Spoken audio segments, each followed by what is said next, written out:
After 10 years of marriage, my wife said, I'm going back to my ex and I'm taking half of everything. I smiled. The next day, her sister called me screaming, You can't do this to her. We'll sue you. Sup, Reddit. My wife dumped me for her ex at our anniversary dinner and announced she's getting half of everything. Should have asked what those 40 pages were before signing them back in 2018. Grab your popcorn and enjoy the shit show. Name's Garrett, 43 male. The whole thing started 17 years ago in a cubicle I hated. Funny how the worst office job of your life can end up saving you a couple $100,000 and your entire financial future. But I'm getting ahead of myself. Back in 2008, I was a fresh industrial equipment appraiser, working in a cramped Chicago office downtown. 23rd floor, windows that didn't open, fluorescent lights buzzing nonstop. My cubicle neighbor was Adam, mid-30s, divorced twice, now a forensic accountant who specialized in high-net-worth divorces. Adam handled cases where someone would build a seven-figure business from nothing, then lose half because they kept everything in joint accounts. Every case followed the same pattern. Successful guy, trusting guy, thinks separating assets feels unromantic. Then the marriage ends and romance doesn't matter. Only legal structure does. Most of them think being a good husband means trusting completely, Adam told me one. They don't realize there's a difference between trust and preparation until it's too late. By then, they're signing away businesses they built with their own hands. I listened. Took notes. I was 26 and single. Marriage seemed like something other people did. Then my brother Brandon got destroyed. Brandon was 12 years older, had his life together way before I did. Built a contracting business from one truck into a 15-person operation. Bought 3 rental properties over 10 years. Was renovating a beautiful craftsman house for him and his wife Rebecca. Rebecca was a middle school teacher. 15 years of marriage. 2 kids in college. Everything seemed solid until it wasn't. She left him for her Pilates instructor. The gut punch came when Brandon found out she'd been bringing the guy to the house he was renovating as an anniversary surprise. His security cameras caught everything. He took the footage to his lawyer thinking it would matter. It didn't. Illinois is no fault. The judge split everything 50-50. Half the business, half the rentals, half the retirement accounts. The unfinished house had to be sold, proceeds split. Brandon called me the day the settlement finalized. His voice sounded dead. Don't ever assume fairness, Garrett. The system rewards documentation. Preparation. I trusted completely. Documented nothing. And I paid for it with half my life's work. I drove to his place that night. He was in a rental apartment now, sitting at a card table. Rebecca had taken most of the furniture. She's already moved the guy into our old house. The kids haven't spoken to her, but legally there's nothing anyone can do. I'm the idiot who didn't protect myself. That image stuck with me. That night, Adam and I made a pact over terrible Chinese food. Called it the Never Again Protocol. If either of us got married, we'd help the other build real financial protection. Not prenups that judges throw out. Real protection. Layered, documented. Everything structured like a corporate merger. 5 years later, I met Valerie at a friend's barbecue in Wicker Park. Gorgeous brunette with green eyes, and this laugh that made everyone turn around. We talked for 4 hours straight. She was a graphic designer, funny and creative, and exactly my type. 6 months later, we were living together. A year after that, I proposed. I fell for her. The kind where you picture a whole life together. But every time I thought about the wedding, I'd remember Brandon at that card table. So while I was falling in love, I was also building protection. Adam helped me design it like corporate tax strategy, limited liability entities, clear documentation, bank accounts structured to show access versus ownership. The wedding was beautiful. Valerie's parents flew in from Minnesota. My parents cried, and in the back of my mind, I thought about that fireproof safe where all the protection documents sat. Those documents were just paperwork, like smoke detectors. You hope you never need them. Then some red flags started showing about 2 years into our marriage. Nothing major at first, just small things. Phone always face down on the table. New passwords I didn't know. Late work meetings that never seemed to involve actual work when I asked about them. I noticed. Didn't say anything. Just watched and waited. There wasn't much that I worry about, but still I wanted to keep myself protected. That's when I activated phase 2 of the Never Again protocol. Called Adam, explained the situation, and we spent a weekend restructuring everything. Created the post-nup. Framed it as liability protection. Told Valerie I was worried about lawsuits from clients after a colleague got sued. Wanted to shield our family assets. She signed every single page while watching some reality show. Do we really need all this? Standard asset protection. Protects us both if anything happens with my work. She signed without reading. Called it my paranoid paperwork phase to her friends. That was in 2018. For the next 7 years, I kept everything documented. Valerie had access to use our money, but ownership remained separate. She never once asked why, never questioned where money came from or where it went, just kept using the debit card. Fast forward to our 10th anniversary this past spring. Made reservations at this place in River North where we'd had our third date. Same corner table. I'd bought Valerie the blue dress she was wearing specifically for this dinner. I thought maybe this would be a turning point. Maybe we'd reconnect. She'd been even more distant lately. But anniversary dinners are supposed to fix things, right? The restaurant looked the same. Our waiter recognized us, said something about it being romantic we'd come back. Valerie smiled but didn't engage. We ordered, made small talk about our daughter Ruby's finals, about whether we should replace the deck. Surface stuff. Then the appetizers came. Valerie took one bite, set down her fork. Then she looked at Garrett, I need to tell you something important. I paused. My first thought was maybe she's sick, or Ruby was in trouble. I'm going back to Troy, my ex from college. I don't think we should continue this marriage. The table next to us went quiet. Our waiter, halfway over with our entrees, turned around. She said it like she was ordering off a menu. I set down my fork, wiped my mouth, waited. You're a good husband, Garrett. You really are. But I feel like I'm getting bored with our life. And honestly, Troy has always been my true love. I should never have let him go. 10 years.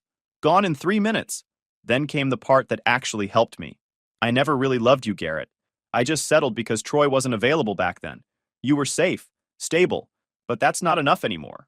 The couple at the next table went quiet, and I just sat there, processing that the person I'd built a life with was telling me none of it was real. Part of me wanted to yell, but I thought about Brandon at that card table, so I only said, "Then you should leave tonight." Her expression changed, confusion mixed with disappointment. She'd wanted me to fight, to promise I'd change, to give her the dramatic moment she could tell her friends about. What? You heard me. Pack your stuff tonight. I'll sleep in the guest room. I want you gone before I wake up tomorrow. You're not even going to fight for us? You just told me there was never an us, Valerie. So no, go be with your true love. I stood up, dropped $180 in cash on the table, and walked out. She sat there staring, looking lost. I drove home in silence, went straight to the guest room and started running through mental checklists. Account access, door locks, security codes. Everything Adam and I had set up for exactly this. An hour later, I heard her come home. She spent 3 hours packing, made dramatic calls to friends about her new freedom. I stayed in the guest room making my own calls. Adam first, then my lawyer Nathan, then the bank. Around midnight, I heard her dragging suitcases down the stairs. Heard her pause in the hallway, maybe waiting for me to stop her. I didn't. Then I heard her voice, smug. I guess I'll finally get half of everything. Hope you saved up, Garrett. I listened to her wheel the suitcases outside. Heard Troy's car pull up. Heard them drive away. Then I came out and called Adam. It's done. She left. She actually said that at your anniversary dinner? Adam couldn't help laughing. She really doesn't know how you structured things. Not a clue. 10 years, never asked once. The post-nup we'd created was solid. We'd studied case law, looked at what worked and failed. Structured it like a corporate merger. Clean business language about asset protection and property classification. The key clause created separate property classifications. Anything earned after signature stayed separate unless explicitly combined in writing. My appraiser's salary flowed into a business entity that paid distributions to our household checking. What Valerie didn't know was that the business had 5 other accounts holding real assets. The house was refinanced in 2018 after the post-enup, deed in my name only. Bank accounts restructured in 2019, converted to individual with her as authorized user. Her BMW leased through my business. The joint checking had about 2,200. The next morning, my phone rang. Voicemail from her sister Angela. Garrett, Valerie deserves better. She deserves half of everything. Hope you're prepared to pay. Time to face consequences. I forwarded it to Nathan without responding. An hour later, another voicemail. I'm officially representing Valerie. Any attempts to hide marital assets will have serious legal consequences. I texted back, you might want to review the post-nuptial agreement before making threats. 3 dots. Then, what post-nuptial agreement? Valerie had never told her. The one your sister signed in 2018, filed with the county clerk. Public record. Any post-nup signed under duress can be challenged. Good luck proving duress on something she signed while watching TV. She stopped responding. But I knew Angela. She'd divorced her husband 3 years ago and taken his dental practice. Ever since, she'd been coaching Valerie on maximizing settlements. Angela didn't back down. She escalated. By Wednesday afternoon, Valerie went to our bank. The branch manager, Michael, brought them to his office with a thick file of documents Valerie had signed. Michael was professional, but thorough. Opened the folder and started laying out documents one by one. Mrs. Crawford, in 2019, you and your husband came in to restructure your banking relationship. These are your signatures on the account conversion forms. He pointed to each one. Valerie's handwriting unmistakable. Valerie stared at them. I don't remember signing these. These are notarized signature cards from 2019. Our banker Lisa was present. She's still here, remembers the meeting. Her notes indicate you declined a detailed explanation and said you trusted your husband to handle financial matters. The notary witnessed and certified each signature. Angela leaned forward. This is financial abuse. He manipulated her into signing away her rights. Michael didn't react. Just pulled out another document. Here's a customer satisfaction survey you filled out 3 months later. Your handwriting. You wrote, I appreciate how my husband handles all our boring financial decisions. He's much better at money stuff than I am. You even drew a smiley face next to your signature. Valerie's face went pale. But I was his wife. These accounts should be ours. Michael kept his voice level. The accounts were individually owned by Mr. Crawford. You were listed as an authorized user. That's a privilege, not ownership. The account holder can revoke that privilege at any time. What does that mean? It means you had permission to use the accounts. You never owned them. The moment Mr. Crawford revoked your authorized user status, your access ended. That's standard banking procedure. Angela started gathering documents. We'll be filing complaints with every banking regulator in Illinois. Michael offered her his business card. Feel free. I'll provide certified copies of everything for your complaint. We follow all state and federal regulations. Mrs. Crawford signed every document. We have notarized signature cards. We have her written acknowledgments. Everything here is completely legal. They left. Michael called me an hour later. She genuinely didn't know Garrett. 10 years and she never once asked what she was signing. She never wanted to know. That was the point. Still, watching someone realize they signed away their own leverage? That's rough. Not as rough as finding out your wife never loved you. At least I got documentation. Michael went quiet. Fair point. And that's when Angela really got to work. Thursday morning, I got served at my office. Process server handed me a manila envelope thick enough to be a phone book. Emergency petition for exclusive possession of the marital residence, temporary support, and a temporary restraining order freezing all assets. Angela had gone nuclear. The petition was 32 pages of accusations. Called me a financial predator who'd systematically isolated Valerie from marital assets. Claimed I'd coerced her into signing documents she didn't understand. Alleged I'd retaliated by closing accounts and cutting off her access immediately after separation. Some of it was fiction. Some of it was uncomfortable truth framed badly. Nathan called immediately. She's filing everything at once. Claims you're hiding assets, controlling behavior, financial abuse. She wants you out of the house by Friday and temporary spousal support of $4,200 a month while the case proceeds. Can she do that? She can file it. Whether a judge grants it is different. But she's smart about this. She's not alleging violence or anything criminal, just financial misconduct. That's harder to disprove immediately. Emergency hearing is tomorrow at 2. Tomorrow? How is that even legal? She claimed emergency circumstances. Said you're liquidating assets and Valerie has no access to funds. Got an emergency slot. I spent Thursday night preparing. Printed every document. Every bank statement showing the post-nup execution. Every piece of evidence showing Valerie had signed voluntarily. Adam came over at 10 p.m. with coffee and energy drinks. We built a timeline. It looks reactive, Adam said. That's the problem. It was reactive. She left. But Angela is going to say you cut her off to punish her for leaving. So what do we do? Show the pattern. Show that Valerie had access the entire time. Show that you only secured accounts after she maxed out the credit card and threatened to get half of everything. We worked until 3 a.m. building the defense. Friday at 2, we stood in Judge Morrison's courtroom. Valerie sat at Angela's table. She wouldn't make eye contact. Angela started strong, painting me as controlling. She had declarations from Valerie's friends about how I handled everything. She spun the post-nup as evidence of control rather than protection. Your Honor, Mr. Crawford isolated my client from finances. Made her sign 40 pages while watching television. No lawyer. No explanation. Created a structure where she had no independent access. She pulled out bank statements. Then in 2019, he restructures all accounts. Again, my client signs without understanding. The bank manager testifies she was joking about paperwork. That's not informed consent. That's someone who trusts her husband and doesn't realize she's signing away her security. Angela paced. And the moment my client exercises her right to leave, Mr. Crawford retaliates, closes accounts, changes locks, cuts off all access.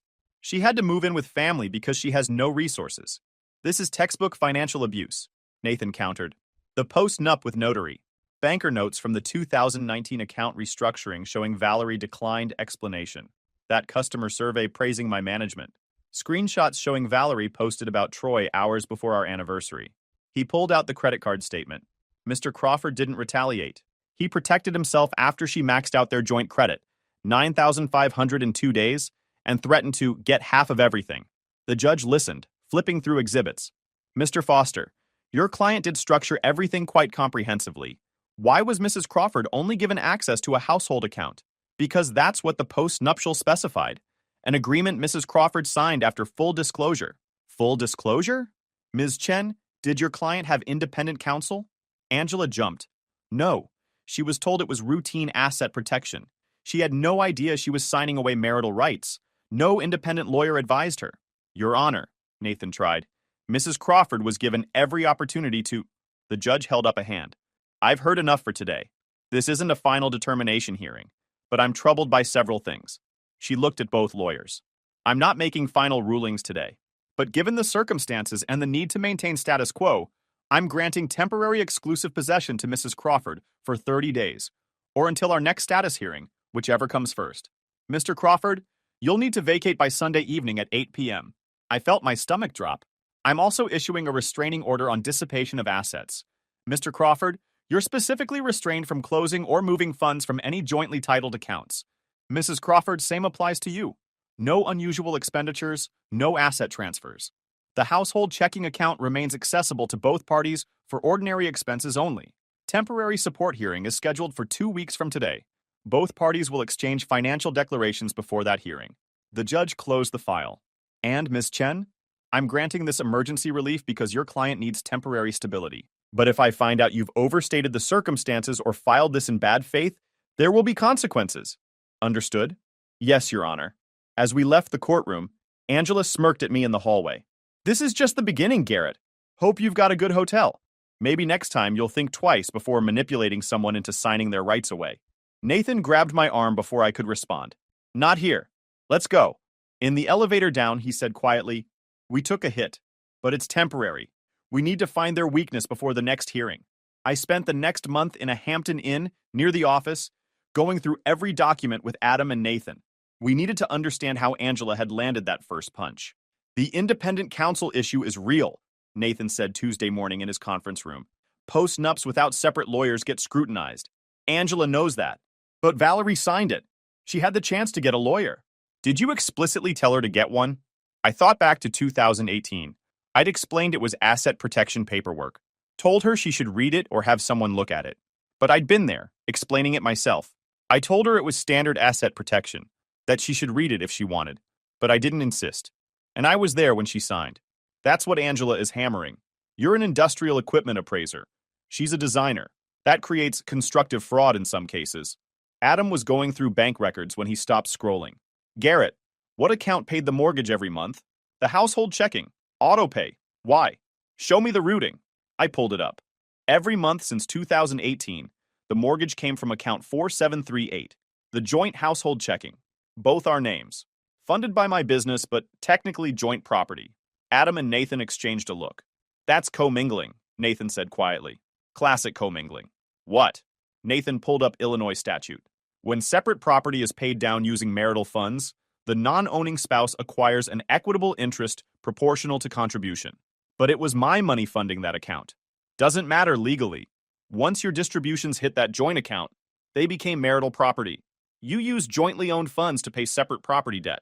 That's textbook commingling. Angela will argue Valerie has a claim to house equity. How bad? Let's math it out, Nathan calculated. House worth $385,000 now. You've built about $110,000 in equity since 2018. If a judge finds commingling, Valerie could get 20 to 40%. That's 22 to 44,000. We kept digging. Found the joint credit card. Shut down after Valerie left, but not before she'd maxed it out. 9,500 in 2 days. Both names on it, both liable. Then the timing of closing the joint checking.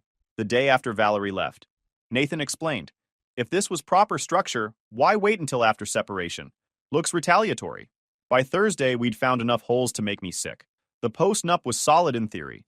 Execution had problems. And family law judges don't like seeing one spouse cut off while the other maintains control. The temporary support hearing was brutal. Angela came with Valerie's expenses. Groceries, gas, phone, insurance, everything. Argued Valerie had been accustomed to a lifestyle, and I'd cut her off completely. Your Honor, Mr. Crawford has isolated my client financially. She has no access, no credit, no ability to support herself. The judge awarded temporary support, $1,350 a month. Not the $4,200 Angela wanted, but still $1,350 while this dragged out. Then Angela filed discovery. Every bank statement, every business record, every transaction for 7 years, looking for more commingling, and she found it. The 2020 kitchen renovation, $22,000 from joint checking, 2021 deck replacement, 2022 bathroom remodel, all paid from joint funds, all improvements to my separate property. Angela amended her petition claiming Valerie deserved reimbursement for contributions to the house. Nathan did the math. If a judge buys this, Valerie could get $32,000 to $58,000 in reimbursement, plus equity percentage, plus fees if they find bad faith commingling. This wasn't how it was supposed to go. I'd planned everything, but I'd made mistakes. Used joint money for separate property. Closed accounts after separation instead of before. Never insisted Valerie get independent counsel. And Angela was making me pay for every single one. While Angela was dismantling my financial structure in court, Troy was having his own problems. I had been doing reconnaissance. Found Troy's social media, his gym check-ins, his whole curated life. Troy worked as a wellness coach at Equinox, personal trainer who overcharged divorced women. Adam's research showed 2 previous relationships with married clients that ended badly when divorces got messy. I also found Troy was seeing other women. His Hinge profile, wellness professional seeking authentic connection, posted 3 days after Valerie moved in with him. But the real problem for Troy started when Nathan's firm sent him a preservation letter and notice of deposition. The letter explained he'd be deposed as a third-party witness, timeline issues, discussions about finances, the whole affair documented under oath. His communications with Valerie could be subject to discovery. Troy got it at work. He panicked, called Valerie. She told him it was intimidation and that he has to ignore it. 2 weeks later, the deposition notice arrived. Got served at work. Troy read it in his car and called Valerie. I got served at work. They want me to answer questions under oath about when we started, about your marriage. Just tell the truth. The truth makes me look like I broke up a marriage. And they want my texts with Valerie. All of them could get read in a deposition. I'm not losing my job over someone else's divorce. He started pulling back, stopped answering calls, made excuses. I checked his Instagram. He was at a Blackhawks game with another woman, tagged as his date. Valerie saw it, called him. No answer. She drove to Equinox. Manager asked her to leave. When she wouldn't, security came, gave her a written trespass warning. Troy watched from behind the desk, wouldn't make eye contact. She called from her car. He blocked her number. She drove to his apartment. He didn't answer. He didn't love her.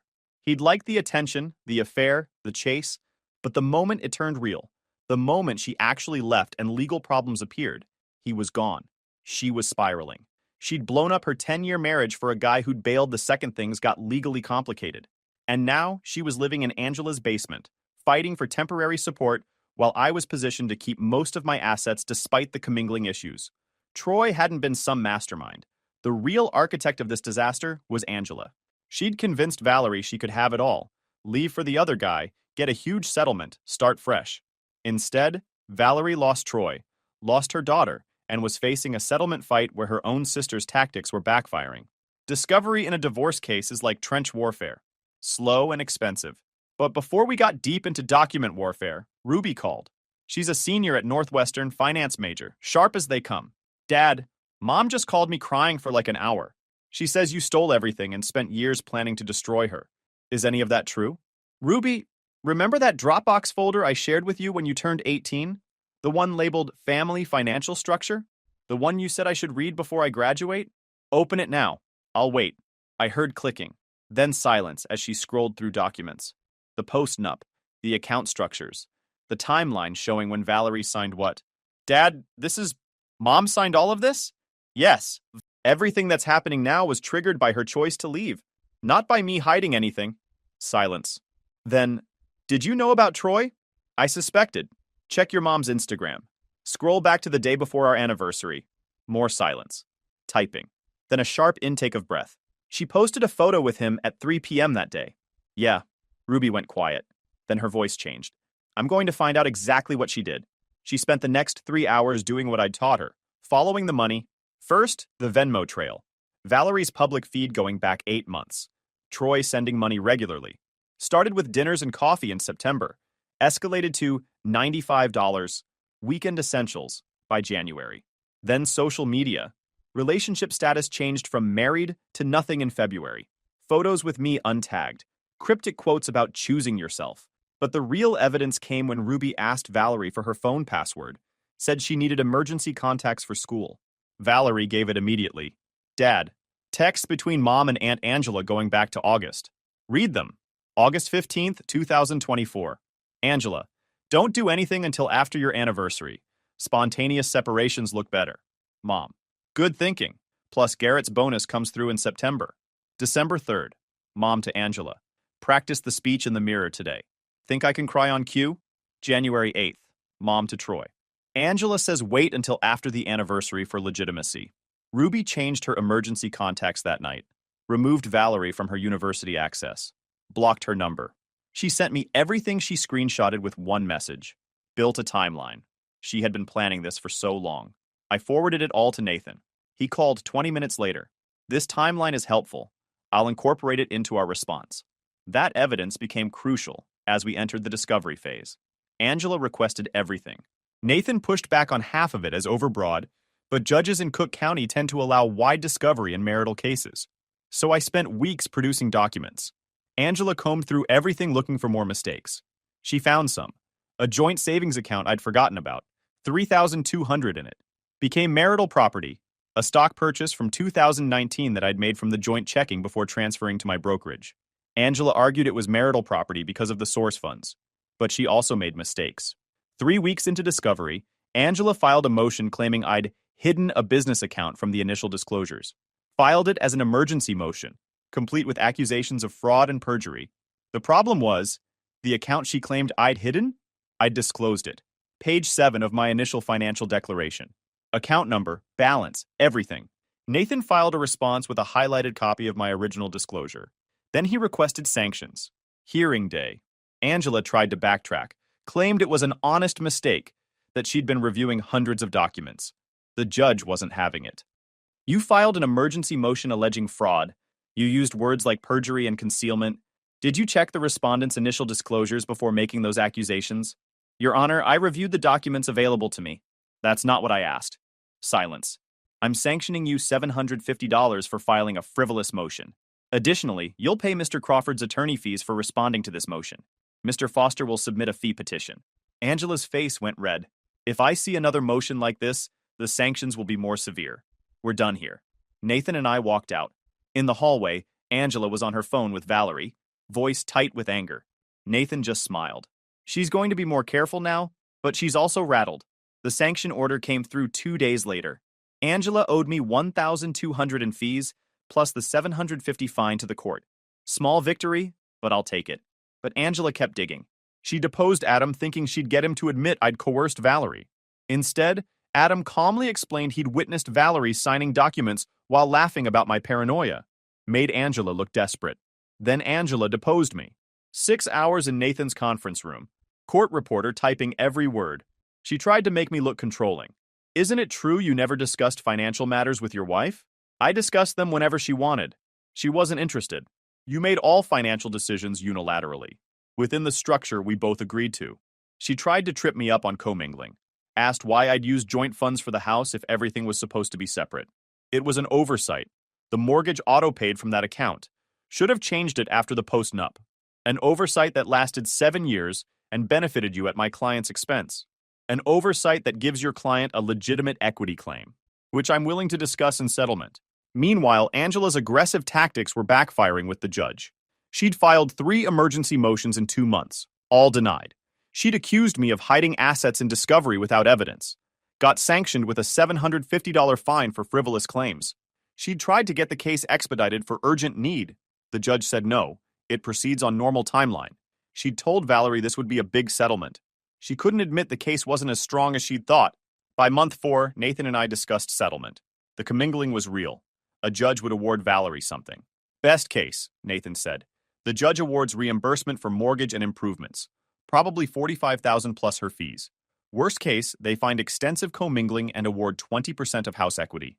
That's another $77,000 on top. Angela is racking up bills Valerie will argue you should pay. Yeah, what about retirement, business accounts, investments? Those hold. No commingling evidence.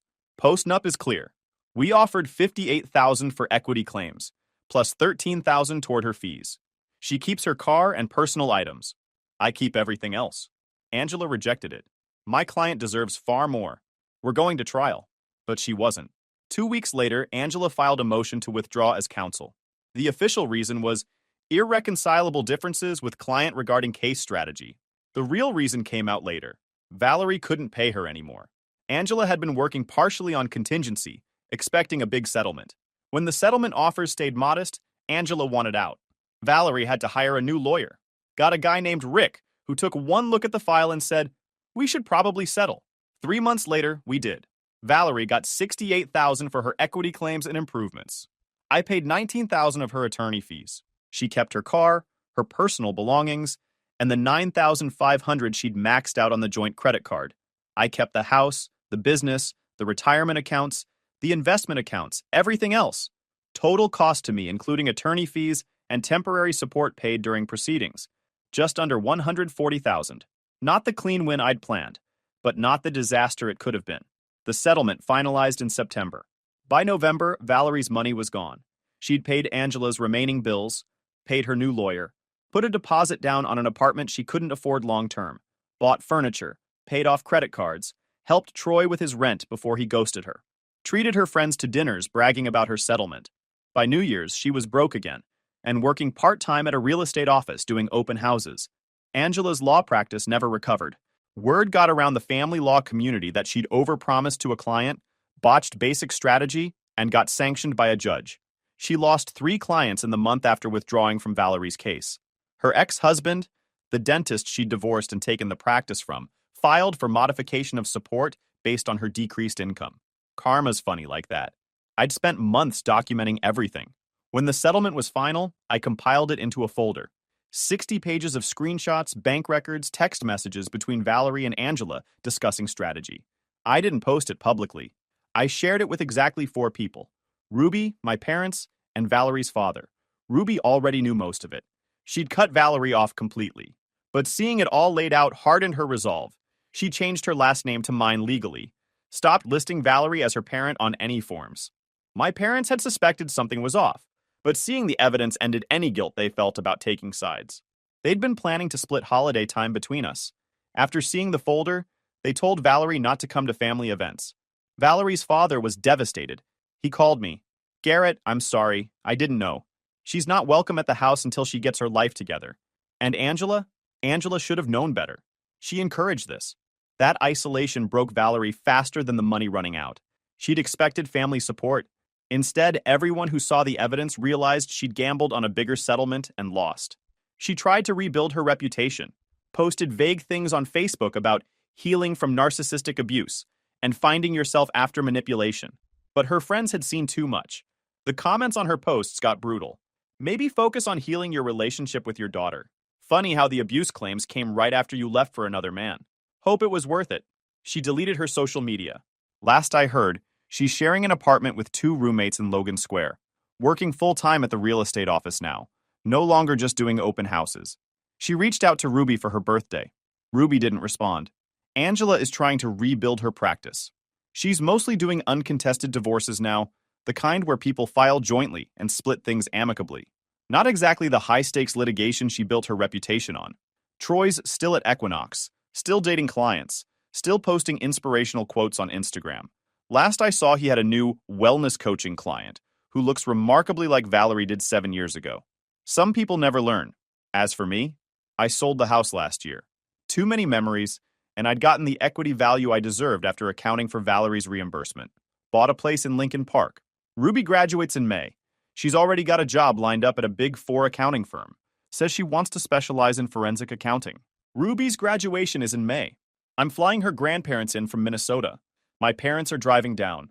We're taking her to Alinea after the ceremony. She didn't invite her mother. Then this happened. Last Tuesday, Ruby called me from an unknown number. Said her phone died, she was borrowing a friend's. Sounded off. Dad, I need to tell you something. Mom's been showing up at my apartment. My hand tightened on the phone. How many times? 4 times this month. Just standing outside, just watching. Building management told me they can't do anything unless she tries to come inside or makes threats. You need to file for a restraining order. I know. I already talked to Nathan. He's drafting the petition now. She paused. But Dad, there's something else. Last night she left an envelope under my door. What was in it? Ruby's voice went flat. Copies of our old family photos, from when I was little. And a note that said, Angela says we have options. This isn't over. I sat there in my condo, looking out at the city lights, phone pressed to my ear. Valerie was broke. Angela was barely practicing. They had no case, no leverage, no legal path forward. The settlement was final. Everything was done. But that note wasn't about the divorce. That was about Ruby's trust fund, the one her grandmother left her, the one that vests when she turns 25. And Valerie just hired Angela again. Too bad for them.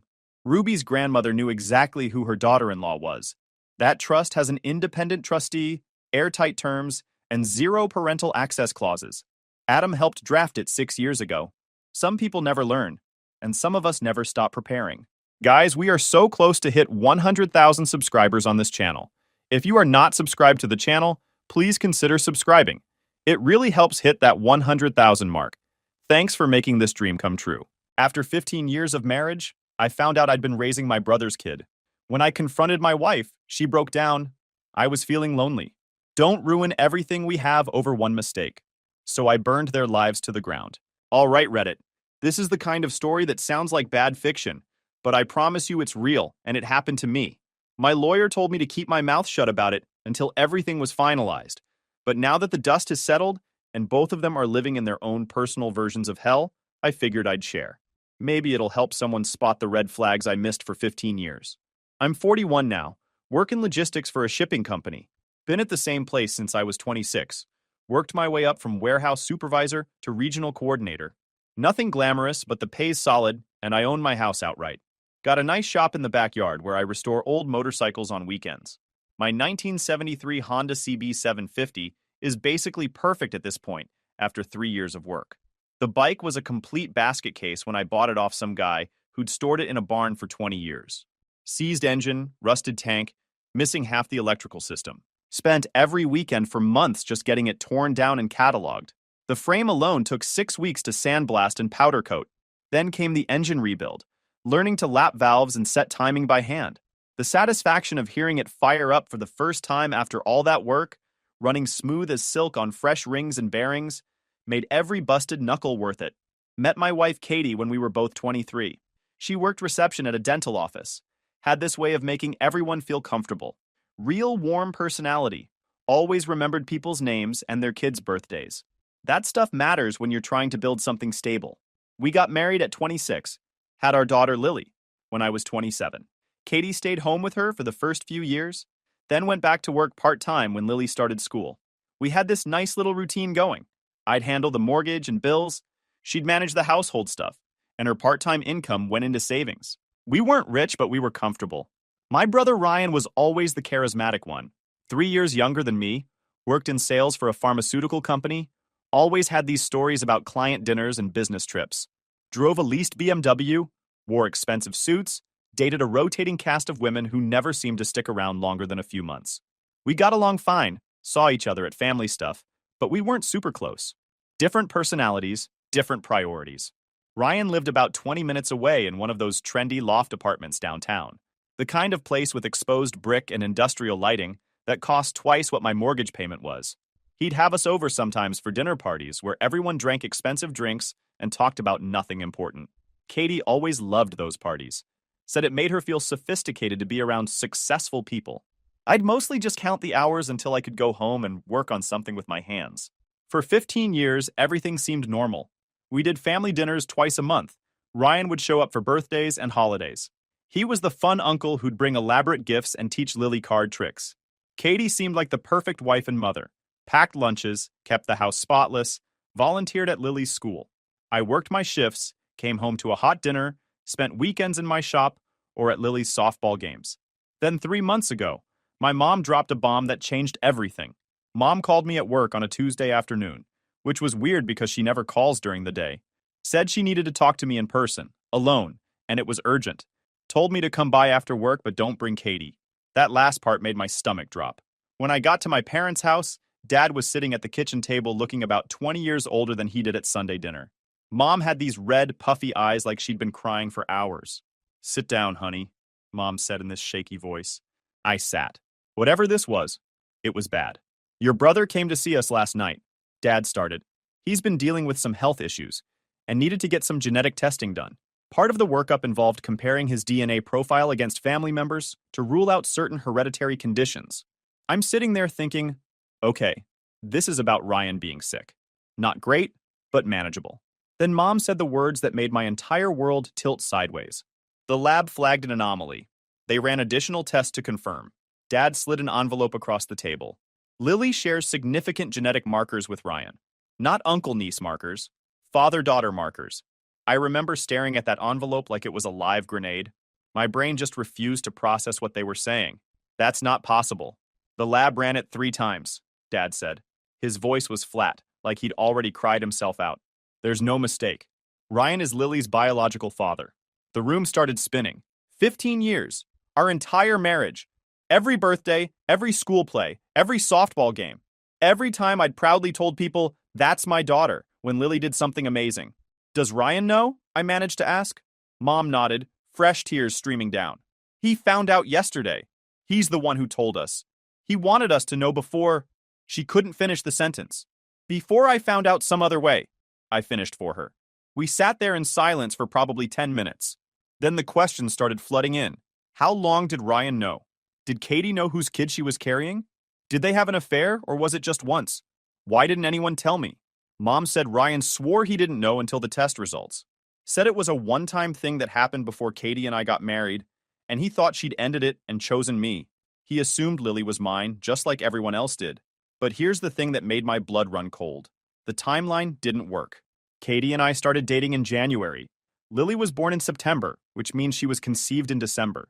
Ryan's story was that something happened between him and Katie in November, before she and I were officially together. Except I'd known Katie since October. We'd been casually seeing each other, getting coffee, going to movies. Nothing official yet, but definitely heading that direction. If something happened with Ryan in November, it wasn't some innocent mistake before we were together. It was a calculated move while she was deciding between us. She picked me, got pregnant with his kid, never said a word. I sat in my truck in my parents' driveway for an hour after that conversation, just staring at nothing. 15 years of my life built on a lie. Every memory tainted. Every proud moment as Lily's dad now felt like a cosmic joke. Then the cold clarity hit. The kind that comes right before you do something you can't take back. I drove home, walked straight to my office, and pulled out every financial document we had. Bank statements, insurance policies, mortgage papers, Katie's part-time income records, everything. Started taking pictures with my phone and uploading them to a cloud storage account she didn't know about. Katie was in the kitchen making dinner when I walked through. "Hey honey, you're late. Everything okay?" "Yeah, just got caught up at work. I'm gonna work on the bike for a bit before dinner." Went to my shop, locked the door, and started documenting everything. Every text between Katie and Ryan in our phone records that I could access through our shared family plan. Every family photo where Ryan was giving Katie looks I'd been too trusting to notice. Every time she'd volunteered to drive Lily to Ryan's place alone for uncle-niece bonding time. Over the next week, I acted completely normal while quietly gathering evidence. Katie had no idea anything was wrong. I kissed her goodbye every morning, asked about her day every evening, helped Lily with homework, went to work, came home. Perfect routine. But every spare moment I was documenting. I pulled our complete financial history, Going back to when we got married. Found something interesting. 3 months before we got married, Katie had received a $15,000 deposit into her personal checking account from Ryan. The memo line said, loan repayment, but I'd never heard about any loan. That first payment happened in March, 2 months before our wedding. At the time, Katie told me her grandmother had left her some money. I never questioned it because why would I? My brother and my fiance wouldn't be hiding anything from me, right? Wrong. Dug deeper. Found regular payments from Ryan to Katie over the years, usually $200 to $500, sometimes more. Always with vague descriptions like birthday money or helping out. When I added it up, Ryan had transferred over $60,000 to Katie over 15 years. That wasn't uncle generosity. That was hush money. I started cross-referencing the payment dates with family events. Before Lily's first birthday party, Katie got $800. Before our family reunion when Lily was 7, Katie got $500. They had a system. They'd been managing this lie like a business operation. I went through our phone records next. Our family plan gave me access to call logs. Katie and Ryan texted each other an average of 27 times per day. Every single day. For years. Called each other too. Short calls during times when they knew I'd be at work or busy. Started documenting everything with timestamps. Katie called Ryan 43 minutes after Lily fell off her bike and broke her wrist. She texted him before telling me about Lily making the honor roll. She contacted him first for every major parenting milestone, then told me later like I was getting the recap. I was the guy living in the house, paying the bills, showing up every day. But Ryan was the one she turned to first when something important happened with his daughter. I made copies of everything: bank records, text message logs, phone bills showing hundreds of calls between them over the years, Lily's birth certificate where I was listed as father, medical records, school records, every document that proved I'd acted as her father for 15 years while they both lied to my face. Then I scheduled an appointment with the best divorce lawyer in town, paid the retainer in cash from my motorcycle fund, made it clear I wanted full custody, half the house value, and I wanted to make sure Ryan couldn't weasel out of child support once paternity was officially established. The lawyer, this sharp woman named Patricia, laid it out for me. In this state, you have a claim for fraud and intentional infliction of emotional distress. We can also pursue Ryan for child support since he's the biological father. The fact that you've been raising Lily under false pretenses actually works in your favor for custody. What about Katie? Patricia smiled, but it wasn't friendly. She's in a very difficult position. She's the one who perpetrated the fraud. She knew Ryan was the father and allowed you to act as father for 15 years. That's going to cost her in court, both financially and in terms of custody. Music to my ears. I waited until everything was in place. Lawyer retained, evidence compiled, divorce papers ready to file. Then I picked a Saturday morning when I knew we'd be alone. Lily was at a friend's house for a sleepover. Katie was sitting at the kitchen table going through coupons, planning next week's grocery run like she'd done for 15 years. I sat down across from her and slid a folder across the table. "What's this?" she asked, opening it. Genetic test results showing Ryan is Lily's biological father. Financial records showing you've been taking payments from him for 15 years. Phone records showing daily contact between you two. Take your time. There's a lot to read. And the color drained from her face so fast I thought she might pass out. Her hands started shaking, rustling the papers. "How did you?" she whispered. "Doesn't matter how I found out. What matters is that you've been lying to me for 16 years.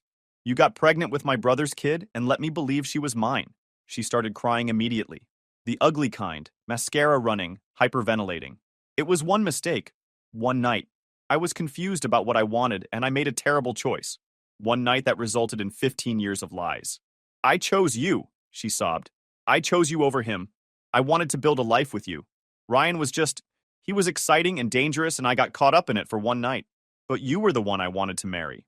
You were stable and kind and everything I needed. And the fact that you got pregnant?" She fell apart, full breakdown, sliding out of her chair onto the floor, hugging her knees and rocking. I didn't know at first. By the time I figured out the timing might be wrong, we were already engaged. I couldn't lose you. I couldn't start over. And when Ryan found out, he said he'd stay quiet if I just let things be. He said there was no point in destroying 3 lives over a mistake that couldn't be undone. So you both decided to let me raise his kid without telling me. You coordinated this lie for 15 years. You took his money. You consulted him about major parenting decisions before consulting me. You made sure he stayed involved in her life while I remained completely ignorant. It wasn't like that. I convinced myself it was probably yours anyway. The timing was close enough. And when Lily was born and everyone said she looked like your baby pictures, I just, I let myself believe it. I loved you. I loved our life. I didn't want to ruin everything over one mistake. That phrase made something in me snap. One mistake. You keep saying that like you accidentally spilled coffee.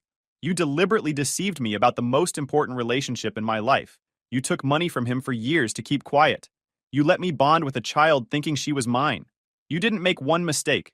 You made 15 years of deliberate choices to lie to my face every single day. She looked up at me with these desperate eyes. What are you going to do? I'm divorcing you. I'm pursuing full custody of Lily, because regardless of biology, I'm her dad, and you're an unfit mother who prioritized yourself over your family. I'm going after Ryan for every penny of child support I can get, because he owes 15 years of support. And I'm making sure everyone knows exactly what both of you did. You can't take Lily from me.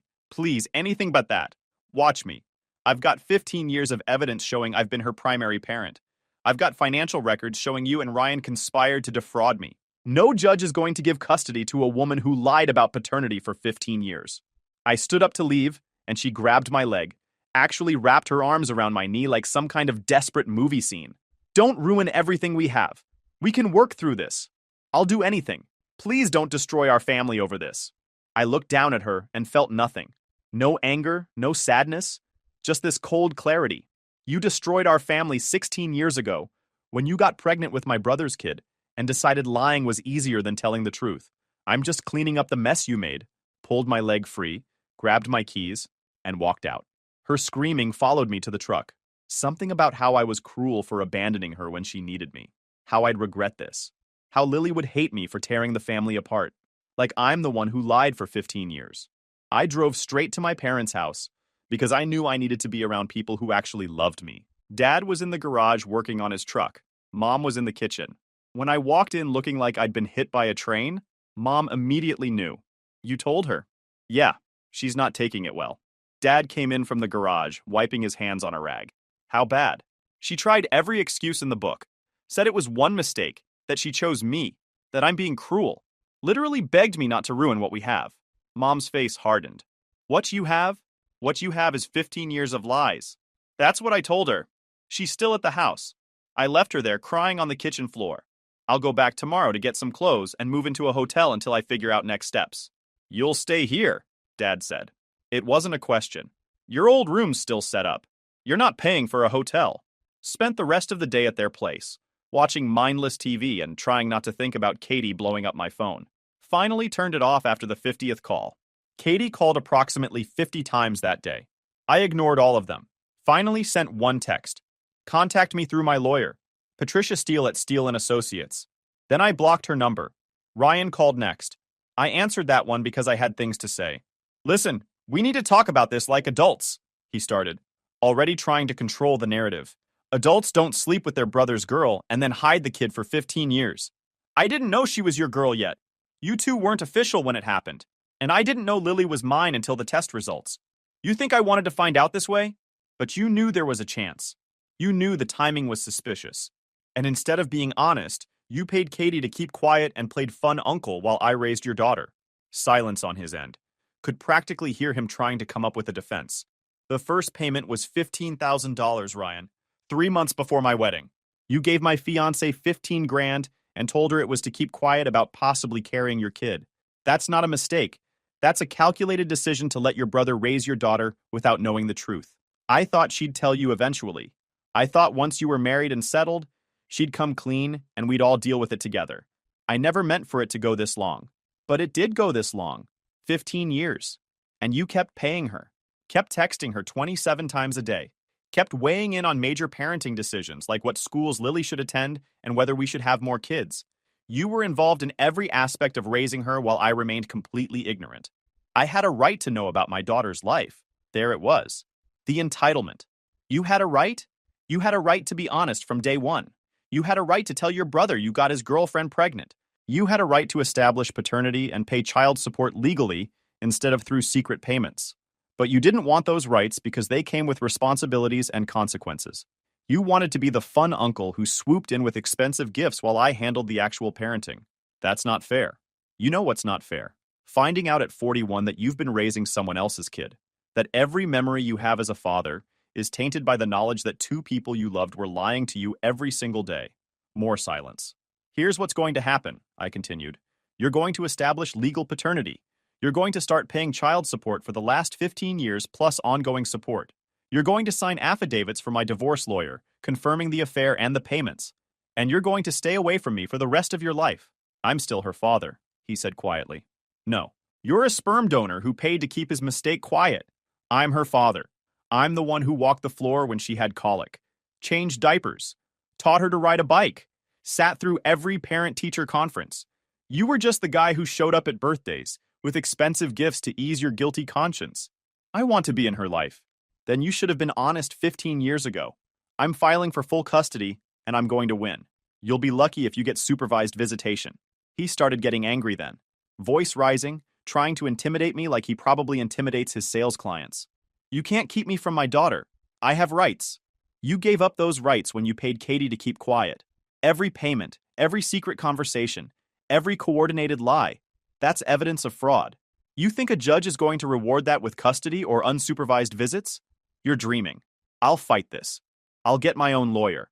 I'll prove I deserve to be in Lily's life. Good luck with that. While you're at it, maybe explain to the judge why you owe $500,000 in back child support. That should go well. Could hear him breathing hard on the other end. Reality setting in. You know what kills me? I said, keeping my voice level. It's not even that you slept with Katie. People make mistakes. It's that you looked me in the eye for 15 years knowing you had a daughter you were hiding. Every Christmas, every Thanksgiving, every family barbecue. You watched me be a father to your kid and said nothing. I was protecting the family. You were protecting yourself. There's a difference. I hung up, blocked his number too. About an hour later, my phone rang from a number I didn't recognize. Answered it thinking maybe it was about work. This is Ryan's lawyer, Stephen Hendricks. Mr. Ryan has retained me to discuss the situation regarding his daughter, and we'd like to meet with you to work out a reasonable agreement. Already. Guy hadn't wasted time. Tell your client to have his lawyer contact my lawyer, Patricia Steele at Steele & Associates. I'm not discussing anything directly with him or anyone representing him. I think if we could just have a conversation, we could avoid expensive litigation that won't benefit anyone. What would benefit me is Ryan taking responsibility for his actions.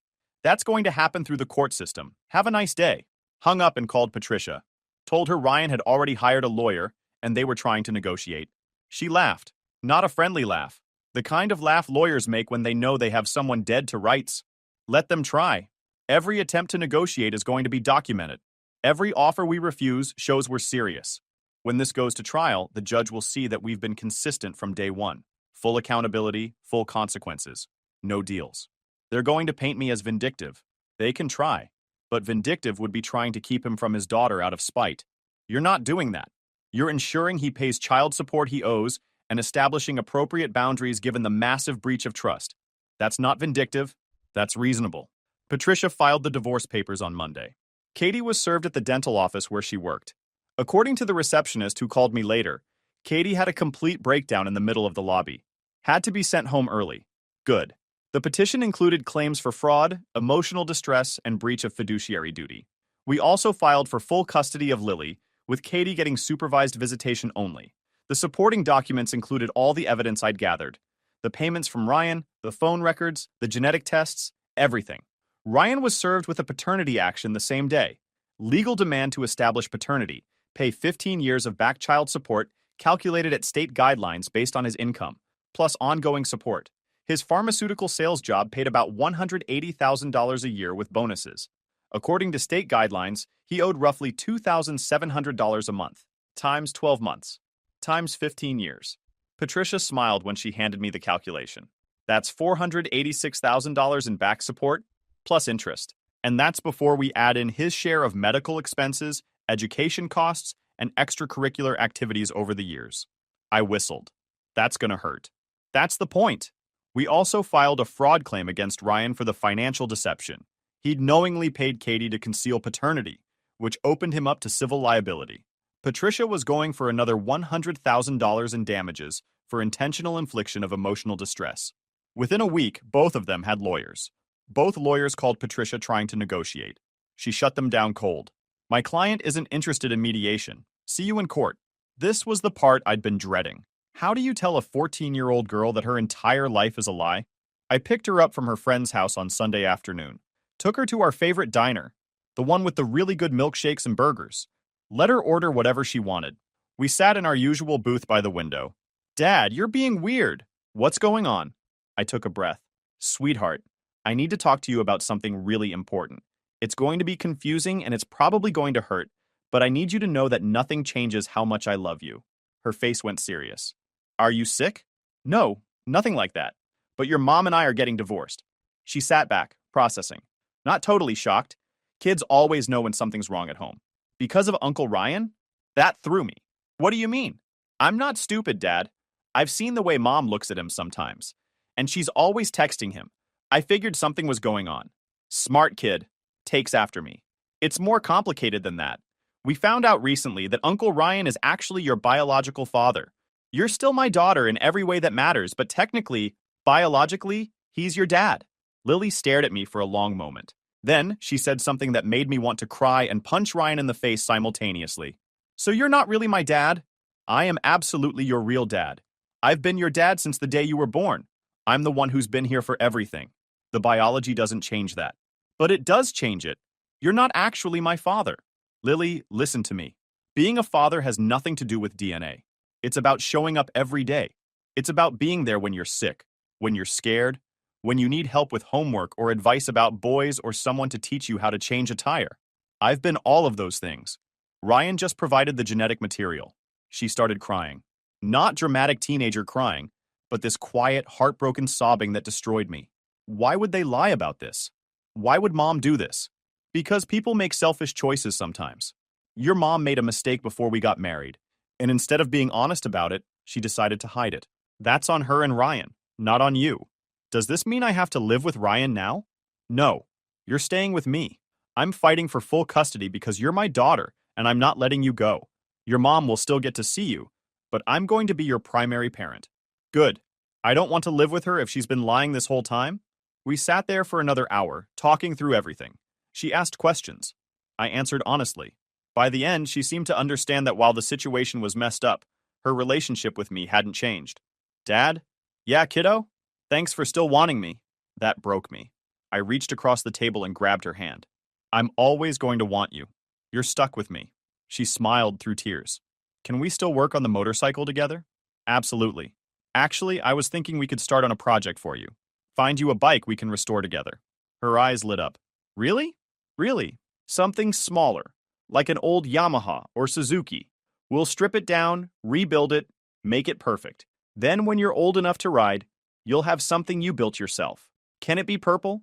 It can be whatever color you want, kid. The divorce proceedings were brutal. Katie's lawyer tried every angle to paint me as vindictive and controlling. Said I was trying to alienate Lily from her mother. Claimed I'd known about the paternity questions for years, and only brought them up now to gain advantage in the divorce. Patricia tore that apart with the evidence. Showed the timeline of when I found out versus when I filed. Presented testimony from my parents confirming they'd only told me 3 months ago. Brought in the genetic test results and Ryan's admission that he was the biological father. Katie tried to claim she'd been coerced by Ryan into keeping quiet.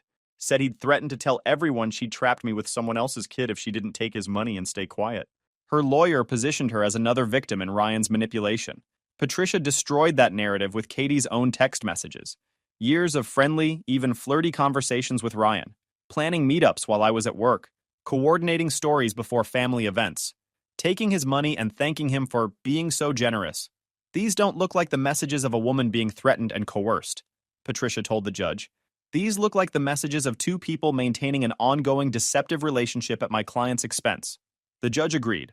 Ryan's case went worse for him. He tried to claim he'd only recently found out and wanted to establish a relationship with Lily now. Patricia presented evidence of the payments, the calls, the coordination with Katie, argued that Ryan had knowingly concealed paternity to avoid responsibility. He wasn't trying to protect anyone, Patricia argued. He was trying to protect himself from child support obligations while still maintaining contact with his daughter through the guise of being her uncle. That's calculated fraud, Your Honor. The judge ordered genetic testing to officially establish paternity, then hit Ryan with the full back support calculation, $486,000 plus interest, payable immediately with ongoing support of $2,700 monthly. Ryan's face went white when the judge read the amount.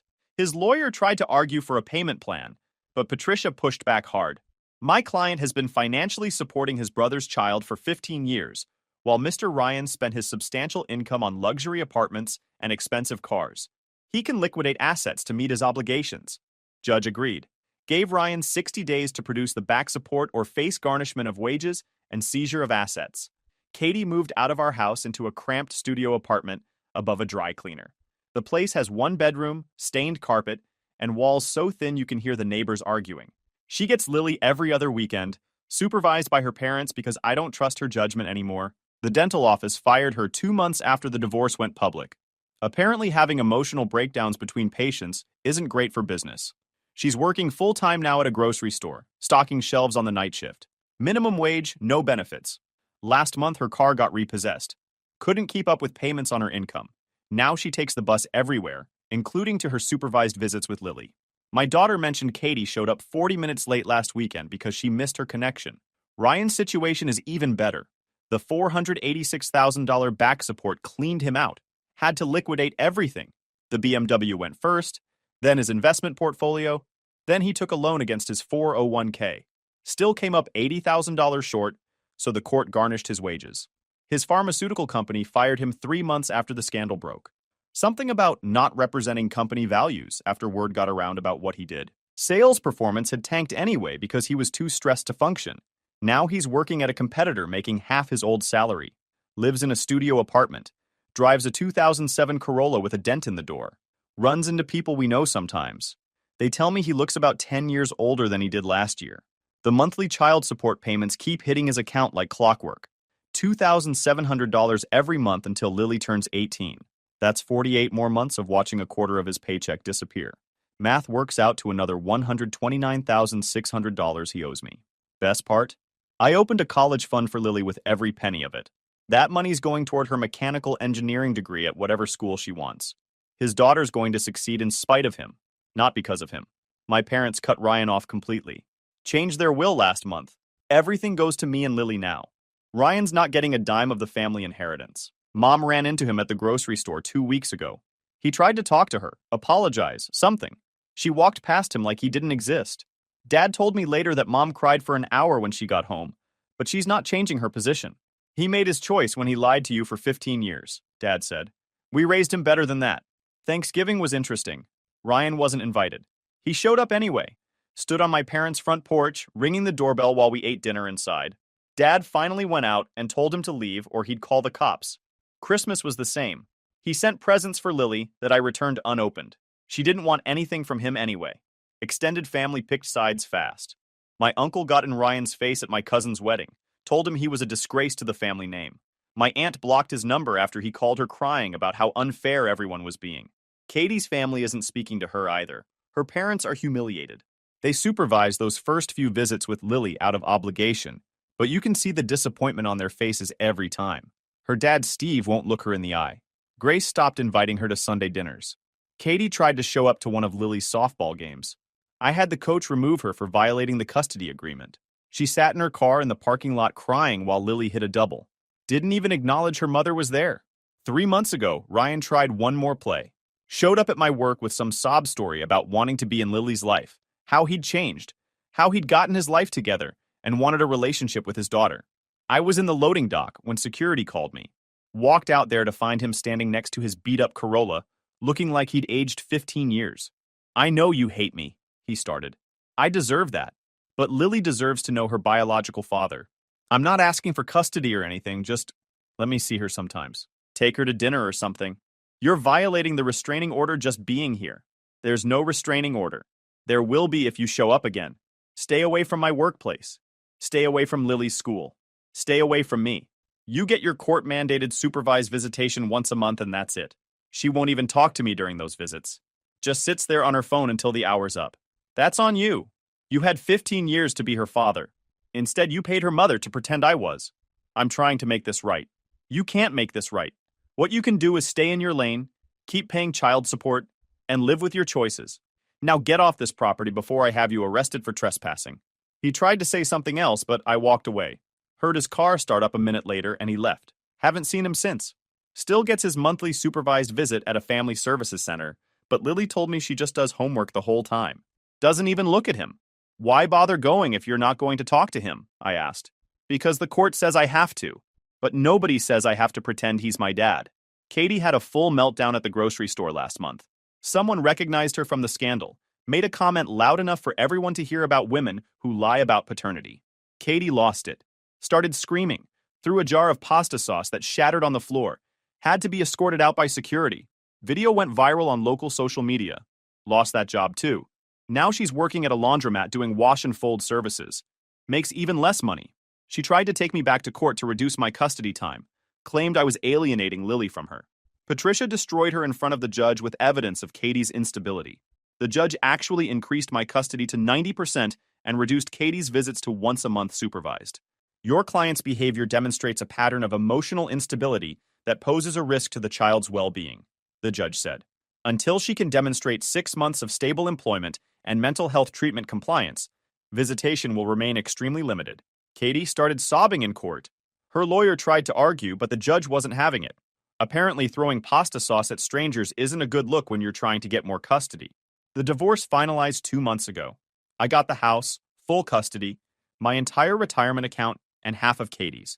Ryan's on the hook for support until Lily's 18. Katie gets 1 supervised visit per month and has to pay me $400 monthly in child support once she can prove 6 months of stable employment. Lily and I finished her motorcycle. That purple Yamaha SR250 runs perfectly now. Took us 6 months of weekends, but we rebuilt the entire bike from the frame up. She won't be able to ride it for another 2 years when she gets her license, but having it sitting in the garage covered in a tarp makes her smile every time she walks past. She made honor roll last semester, trying out for the school robotics team next month. Talks about wanting to work for a motorcycle company someday, designing engines or suspension systems. My parents bought her a full set of engineering textbooks for her birthday. She's already reading through the physics one, asking me questions about force calculations and material stress. This kid's going places. I picked up a 1972 Ducati 750 Sport for my next project. Rare bike, needs a complete restoration, but I've got the time. Lily's already claimed dibs on helping with the teardown. Ryan sent another letter through his lawyer last week asking for increased visitation. Patricia's response was 3 sentences. No. See you in 4 years when child support obligations end. Don't contact us again. Katie stopped showing up to her monthly visits. 3 no-shows in a row. Judge issued a warrant for her arrest for violating the custody order. She's supposed to turn herself in next week. Heard from Grace that Katie's dating some guy who doesn't know about any of this. Grace accidentally mentioned the situation, and the guy ghosted her immediately. Can't say I'm surprised. What kind of person wants to date someone who committed paternity fraud for 15 years? Lily came to me last week with something she'd been working on. A whole business plan for a custom motorcycle restoration business we could run together when she's older. Had spreadsheets, market research, everything. I figure you've got another 25 years before retirement, she said. That gives us time to build a reputation and client base. Then when I graduate college with my engineering degree, I can handle the technical design work while you manage operations. She'd even calculated startup costs and projected revenue. This 14-year-old kid put together a better business plan than half the companies I've worked with. That's my daughter. Not because of biology, because I raised her to be smart, capable, and forward-thinking. Ryan's DNA didn't do that. Katie's parenting didn't do that. I did that by showing up every day and teaching her how to think critically and plan ahead. 3 months ago, Lily asked if she could legally change her last name.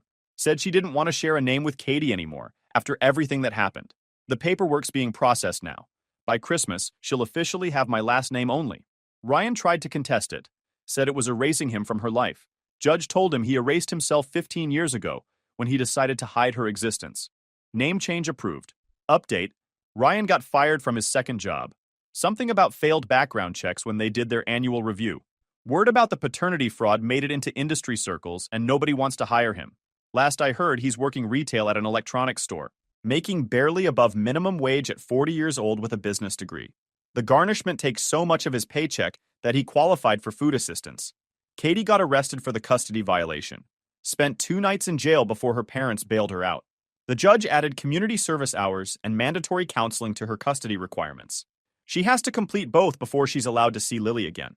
My parents put their house up for sale, moving to a retirement community 2 hours away. Told me the town has too many bad memories now. Too many reminders of Ryan's betrayal. Fresh start somewhere new. We had one last family dinner at their place before they listed it. Just me, Lily, Mom, and Dad.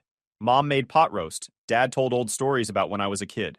Nobody mentioned Ryan or Katie once. It was perfect. Lily starts high school next year. Already got recruited for the advanced robotics team. The coach saw her project portfolio and asked her to join early. She's the only 8th grader they've ever made that offer to. The Ducati restoration is going well. Frames powder-coated, engines torn down and ready for rebuild. Lily's learning Italian motorcycle engineering now. Completely different from Japanese bikes, but she's picking it up fast. Me? I'm exactly where I want to be.